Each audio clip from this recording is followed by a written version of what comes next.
Tout au long de l'année, nous menons des travaux au sein de la délégation.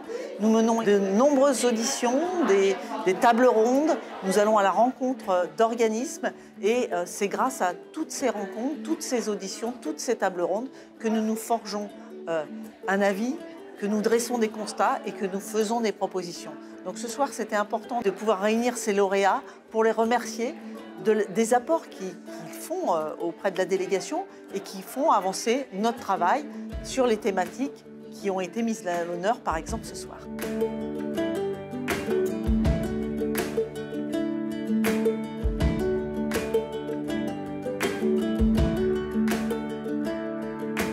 C'est au conseil d'administration qu'on prend les orientations pour l'entreprise. Et au départ, j'ai souhaité qu'effectivement, il y ait plus de femmes dans ces conseils d'administration.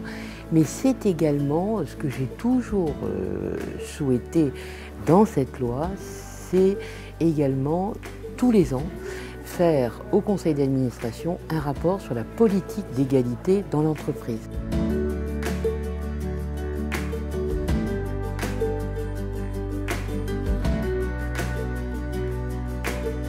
C'est important de le remettre à l'agenda politique par le biais de cette distinction.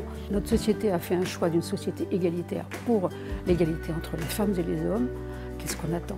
Qu'est-ce qu'on attend? Parce que ça, c'était la dernière des lois qui n'existait pas dans notre arsenal juridique, qui a été votée il y a 5 ans. Donc mettons-le en pratique. Tant qu'une femme saura que son corps peut être acheté quand elle est dans la misère ou dans un problème économique, tant qu'elle saura ça, comment voulez-vous qu'elle croie en l'égalité femmes-hommes?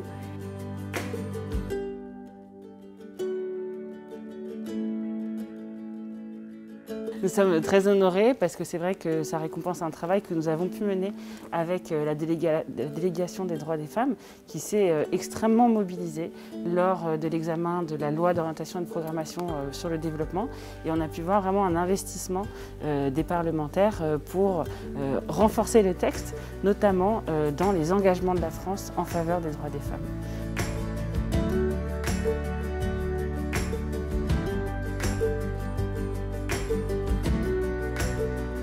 Notre rôle d'association au plus près des besoins des femmes, il est essentiel. Les attaques à la fois sur la Convention d'Istanbul et sur l'accès à l'IVG et à la contraception sont violentes, organisées, financées. Et je pense que nous avons devant nous un champ très important pour défendre nos droits. Voilà, et je sais que je pourrais compter sur la délégation aux droits des femmes. Merci.